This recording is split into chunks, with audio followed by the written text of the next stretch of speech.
with a great question we're getting a lot since we're moving into the busy season. And this is always actually a question, and that is what actually converts and what is converting right now. And I'm going to start with a huge misconception some brands are still having, which is looking for formats that win. Should it be a podcast, a skit, more UGC, day in the life? But formats alone are not going to convert. You need recognition, you need relatability, you need that, oh shit, that's me moment. So one exercise we're doing internally is asking ourselves in the teams and in the strategy development, what happened 5 minutes before someone started looking for this product? And if they have no idea that they have this problem yet or that they want this product, what were they doing before they start scrolling? Did they just come home from work? Did they just wake up? Like what was happening? And with WaterHog, the answer, for example, wasn't like, oh, I need a premium doormat. It was more about, I just cleaned the hallway and the dog's about to walk in covered in mud, or my front door is wider than every mat I've bought, or my entryway never looks finished, or things like I'm really tired of replacing cheap mats all the time. So these are like buying moments, and once you identify them, the hook is almost written. In fact, one of our best performing concepts with WaterHog started with a very simple hook that said, I finally found a doormat big enough for my double doors. And we show a lady walking in her house. It's a very, aesthetic home, and you see the big door and the mat there. So it doesn't describe the product. It's a visual entry point, but it tells the right customer, this is for you. So that's how we think it's going and how we see it's working. And Sam, you saw exactly how simplifying a message like this changed performance. So could you also share a little bit? Yeah, 100%. So one of the things that we used to do, like before we came on board with Insense, is we'd run stuff like talking heads, features and benefits, ads, right? And we was kind of overcomplicating everything, right? Because at the end of the day, we sell a doormat, right? People walk into their house, they wipe their feet on it. There's nothing much more to it. And when we started to first think about, okay, well, are people buying a doormat because of features and benefits, because it has a bi-level design? Is it anti-slip? Yes, they are buying it because of that.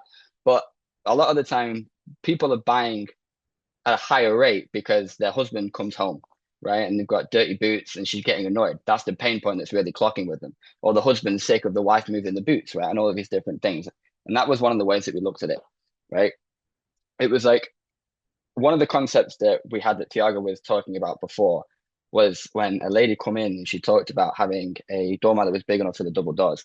Before that, we was having ads that were forming around about a one rise or a two rise or a three rise, right? But it wasn't lasting that long, right? It was fatiguing way too quick.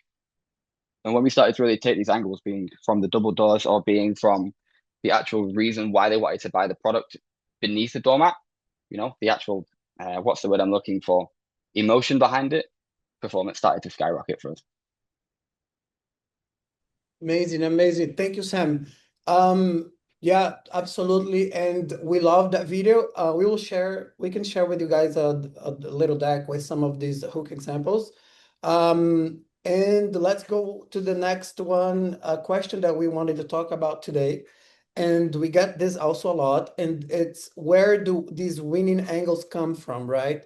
So there is also here a little bit of a mistake some people are still doing, which is going and start to brainstorm concepts.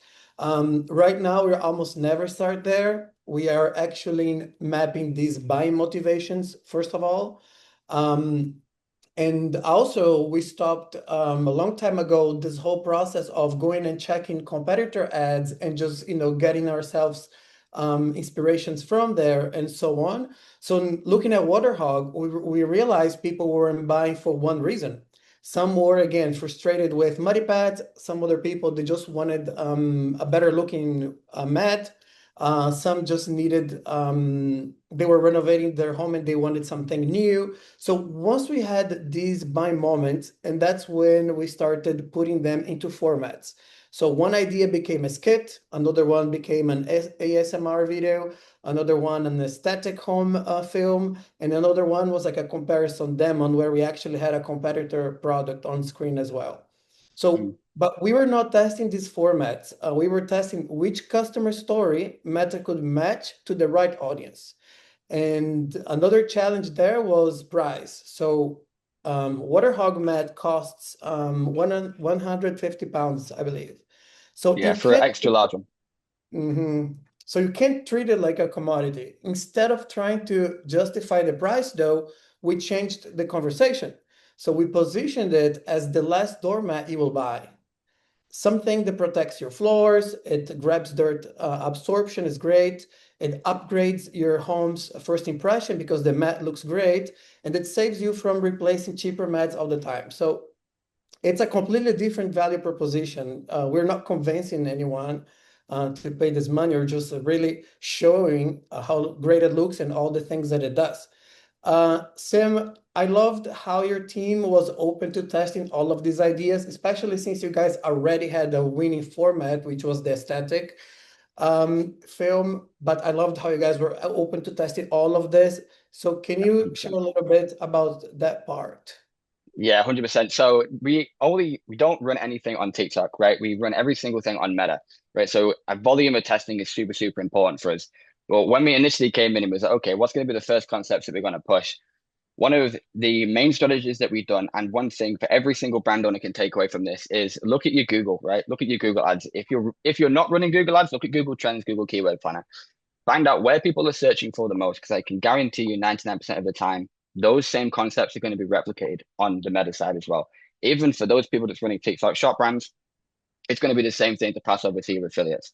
Everything that you find on Google is going to be replicated in on Meta as well. We've done the same thing with extra large doormat. Nobody in their right mind was searching for a small doormat. Everybody was searching for extra large doormat. When we was testing these concepts, that was the product that we was testing it around. And I can't stress enough how important creative velocity and creative direction actually is. You have to test everything that you possibly can. Yeah, and this, so creative research is a huge part of all of this. I'd say like 60 or 70% of success is now there, and it has to do with the hook, but it also has to do with these details. Like you have to look at competitor ads, but you have to see how you're going to stand out there. You have to see how do social listening, how are their customers talking on socials, what kind of language they're using. And SEO came in so handy when we were doing these concepts, which was a great collaboration. Um, there was another question we wanted to discuss, and it's how do you scale creative without losing quality? And usually when people hear more creative, they usually think they need more videos. But we started thinking about this differently. Every month we're building like a portfolio of different stories, like the ones I told you in the beginning. So if every new video is just another variation of the same message, Meta won't really have anything new to learn. Especially now with Andromeda, we really need to go diverse. But if one story speaks to pet owners, another one to homeowners renovating, another one to people looking for premium quality, or right now we're doing an ad for someone who just moved in and they have this new mat where you can put your initials on it. So it's going to be this special moment. Oh, I finally have my own apartment and I have this mat, So that's another special moment we're going to talk about. So you're giving Meta multiple paths to find customers and not just repeating stuff. And that's why our monthly creative sprints are designed around creative diversity. Some concepts are built on proven winners. We will always be giving aesthetic videos, which is the ones that they came with.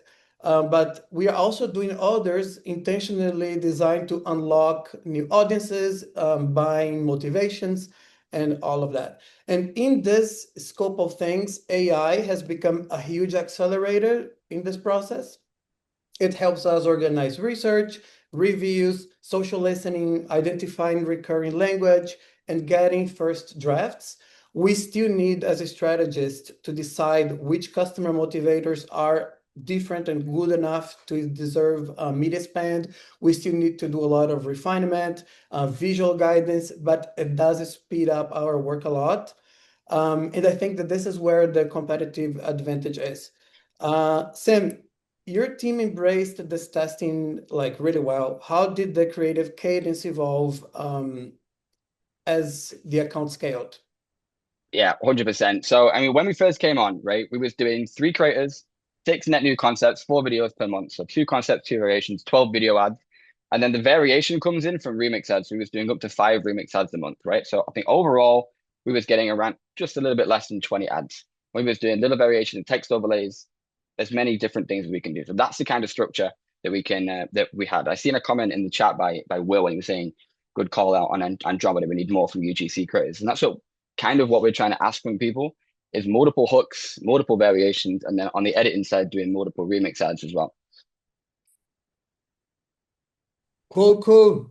Guys, I really hope that you have enjoyed our conversation here. I think that the main takeaways we would love you to take today is that let's find real buying moments instead of starting with product features, then building a portfolio of customer stories first, and then choosing the format second. And here AI can really help.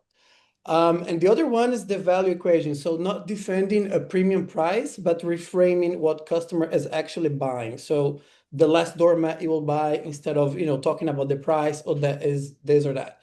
I think this is what we had for today. So thank you.